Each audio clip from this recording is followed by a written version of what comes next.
Welcome back. Let's process some hydrogen solar data.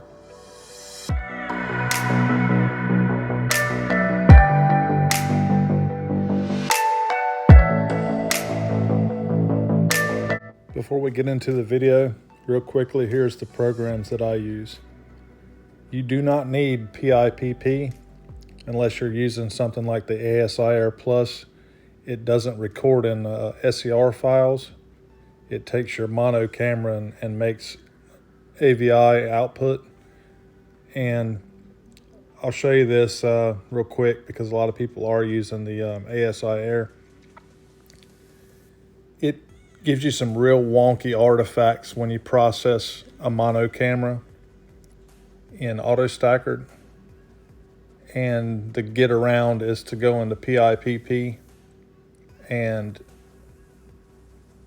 run the data through that and set the output to SCR before you stack. So that's why I have PIPP included there. And you don't need to buy Affinity Photo. I recommend it over Photoshop because there's no subscription fee. And you could use something like GIMP. You could use any editing software that has like a magic wand tool or that sort of thing. Most of them do. But that's the list that I use. So let's get started.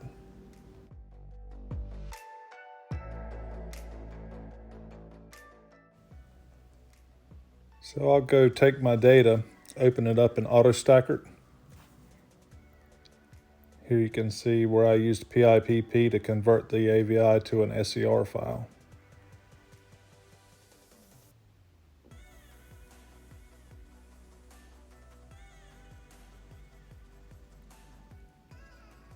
Here you can see my basic settings.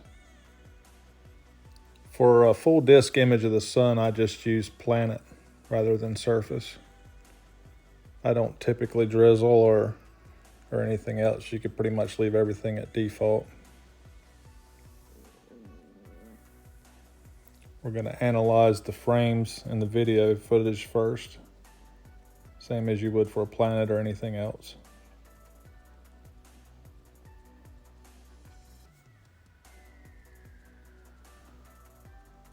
It looks like I got a pretty good readout off of this data. If I'm not badly mistaken, it was about 1 minute and 45 seconds. Seeing was pretty good.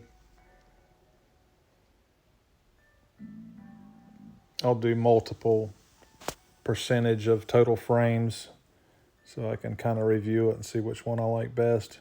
10, 20, 30, that's pretty common for me.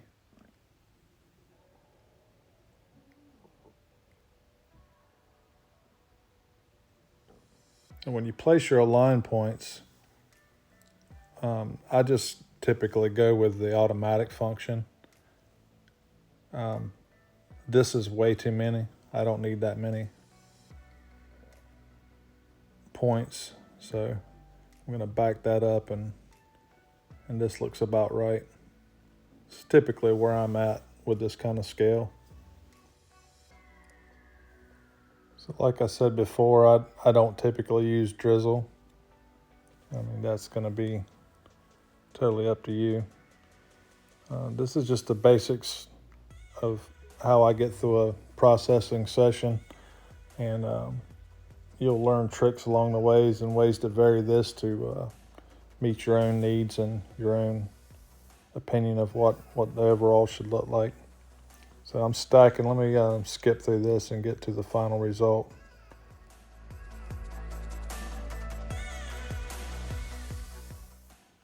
So now we'll open our Autostakkert file in ImPPG.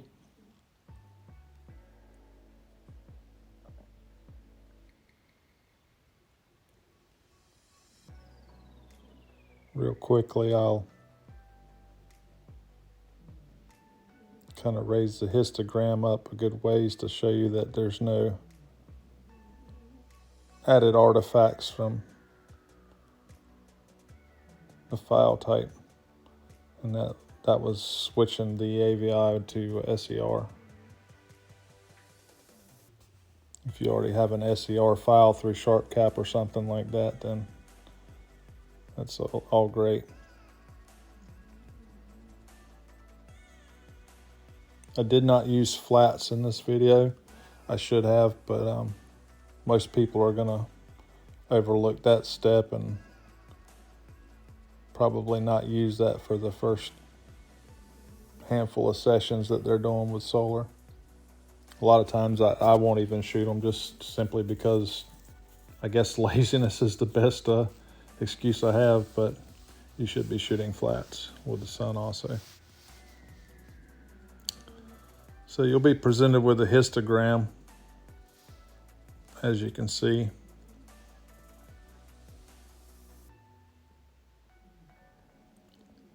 And it's no different than any other histogram. That's the lights on the right, darks on the left. You notice as I bring this first slider up, how it affects the blacks in the image. This is going to have a big factor in the darkness of your background sky. Some people choose to invert. That's where you do that. I personally don't like to invert the image.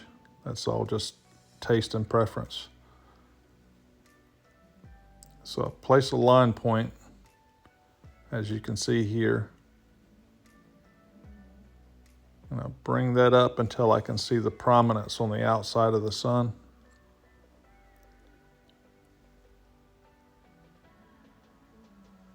What a lot of people will do is when they shoot a solar image, they'll shoot a really high gain exposure for the prominence and a lower gain exposure to get the surface, and then combine the two in a composite. I personally don't like that approach because it's like having an image that's not in real time. In other words, it took you 2 video sessions to get there, and there was enough time in between that things have changed. That's just a matter of personal preference, and it's just the way I do things. If you keep your histogram at around 70% to 90% when you're recording, then you should be able to get the prominence detail as well as the surface.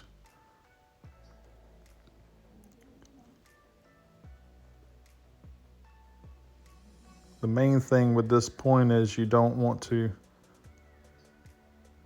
take it so high that you start introducing a lot of edge artifacts or you start blowing anything out. Don't worry about the surface at this point. Just place your point somewhere about where I have it, and it'll all make sense to you here directly. See, as I come up, you can see the prominence is kind of popping a little more. But you're also blowing out the background at the same time.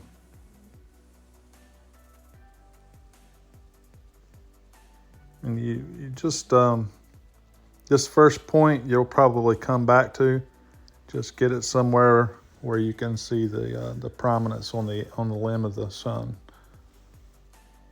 And that's the important thing. It's going to fall somewhere right in there. Practically every image that you edit. Now on the back side of the blacks, just on the outside edge, like you would treat levels on a regular astrophoto, you're going to move that point up and down, left and right, to control the darkness of the background. That's what you're going to aim for here. So whatever's visually appealing to you, that's where you need to leave that. And I come over about midway, and I'll bring this position down. And you see I'm regaining surface detail.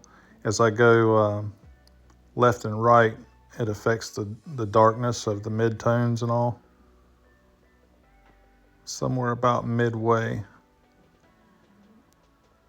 of that hill that you see in the histogram. And I'll also change that later, but just for now, put it about there.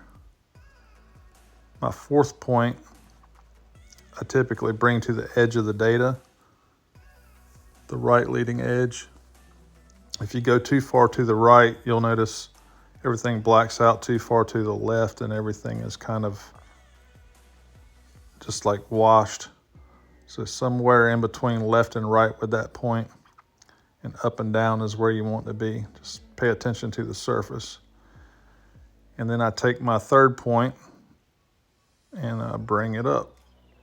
And that's how I really get the surface features of the sun to pop. And this technique works for me every time. The positions are relatively the same up and down of the histogram. Depending on the histogram, the quality of the data, that's going to change slightly, but this general shape is where I fall. If you like the way that I edit solar images, this is how I arrive at it. And it's, I'd say about 90 some odd % of the time, it's going to be the same.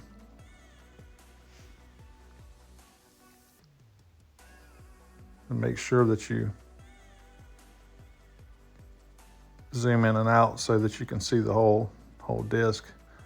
Sometimes what will happen, it's quite often actually, where you could be editing and one edge or one direction of the sun looks good and then like the lower half looks trash, so I almost made a fatal mistake there by not looking at the overall image. I'm tweaking my fourth point again, up and down. See how it's landing right there at the edge of the histogram. That's going to be consistent across multiple video captures for me anyway. This is how I do it. And the sun is it's open to a whole lot of artistic interpretation like anything else. So I've arrived at where I'm at because it's what I like. It may not suit everybody. There's plenty of guys out there that's doing this that are really good at it, that you could follow their techniques and that sort of thing. But this is visually appealing to me, and the colors that I choose to use, that sort of thing. So if you like it, if nothing else, if you're new to this, hopefully this will give you a good base to start to kind of arrive at your own creative expression with the sun. I've seen some images where guys put like a light blue in the background. They look really good. And you can also, like with pressure tuners and that sort of thing, you can tune it differently to get different effects also. So the sun being actually physically all white, it's arguable that you shouldn't add any color at all, but the general consensus is that people find color appealing. so I guess I'll add color to mine. And a good argument is this is only the hydrogen wavelength. So once you got your points where you want them, you look down this left side here, you're going to follow this panel top to bottom in the order that it's in. This first slider is pretty much make or break. What I like to do is zoom way in on the image, find the surface feature like a filament here, some area of interest where there's a lot of variation, and then you can really see what that slider is going to do. Basically, what you're aiming for here is an overall sharpening and contrast that's appealing but not overboard. And it's easy to get greedy here and make mistakes and end up with rubbish. See how that does. That's way too extreme. There's people that like it like that. I'm not one of them. I think subtle is better. If your image isn't good enough, then get better data. But over sharpening is horrible. Everybody's done it. If you're not sure, back it down a little bit. In most cases, you'd be right. But main thing is zoom in and out constantly and look at the changes that you're making and see how they affect the overall. You don't want it to be muddy, and it becomes real obvious when you pull that slider over that you're going too far with things. for lack of better description, the surface of the sun is kind of feathery looking, if that makes any sense. If it starts to look like globs and circles, then it's overdone. It kind of reminds me of like those old lead etch-a-sketches, like when you shake it, the way the lead falls out. That's kind of how like the surface, what it reminds me of.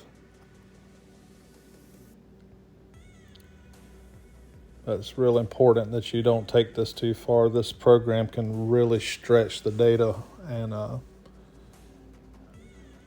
if you're wondering why I don't use Registack 6 as opposed to this, I just feel like this gives you a whole lot more control over the histogram. So you've made your way to the bottom here, and this slider here is going to change your overall really drastically, so just be careful with that. Look for a good surface feature and make your changes. See, just a little bit goes a long ways here. You can tell where it's too soft or it's too sharp. You should be able to eyeball that pretty good. And like I said, if you're not quite sure if you're where you need to be, I would err in reverse of sharpening rather than the other way around. What you don't want to do is end up with an image that you can't edit any further. I mean, this is not the final stage of the image. Most people are going to take this to an image editing software. In my case, it'll be Affinity Photo. But you could use GIMP or any other free software. You could use Photoshop. Most of them are going to have the same basic tools. It's not necessary to buy a subscription or anything. I'm a big fan of Affinity Photo though, and I even use the stacking software in it. It's pretty awesome. You pay for it once and you're done, and they have pretty good support. So I'm happy with this, so I'm going to export my file, and then I'll be opening it up in my editing software next.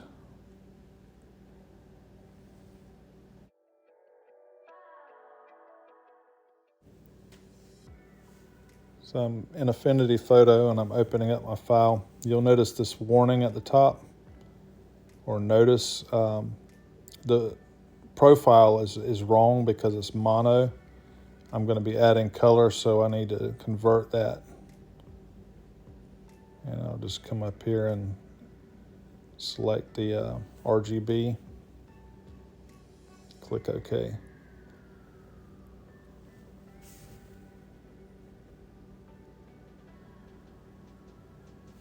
So this is going to be very similar across different platforms, but the Magic Wand tool on Affinity Photo works pretty good for me.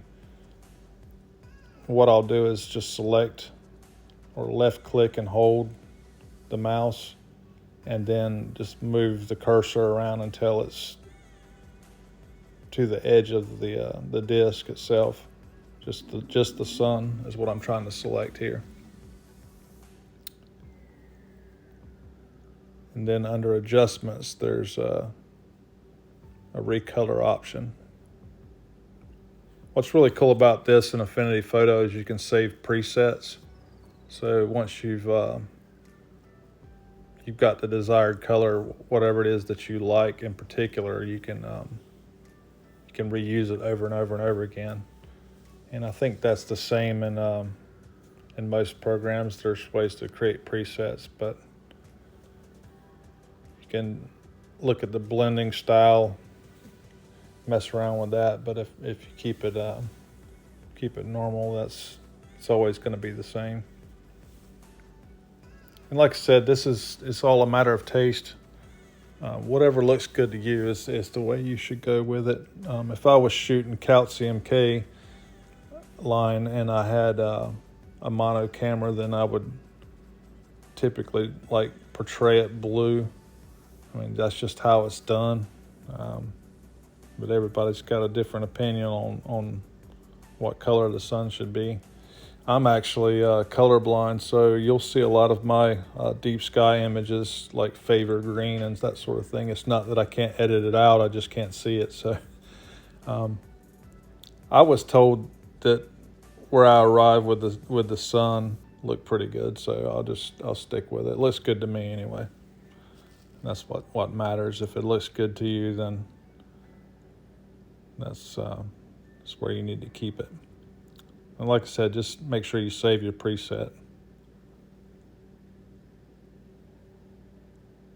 I come up and I just go to deselect, and I'm pretty much done other than contrast enhancements or maybe a little bit of additional sharpening. You could use a Gaussian blur, any number of editing techniques that you prefer. If you arrived at a background that you don't particularly like, you don't think that it's too bright or it's too dark, with Affinity Photo you go to filter and then astrophotography filter, and you can click on remove background and you can like darken it. It's a really quick process, but I'm pretty happy with the way I have it, aside from a little bit of sharpening, a little bit of contrast. Pretty good to me. And if you're watching this, you're probably into solar. I just want to throw a name out there. It's Deddy Dayag. I hope I'm pronouncing that right. Deddy Dayag. That guy's work is phenomenal. Like, you should watch it. Look him up on YouTube and check it out. His time lapses are just unbelievable. I haven't seen anything like it. Like, it's just amazing work.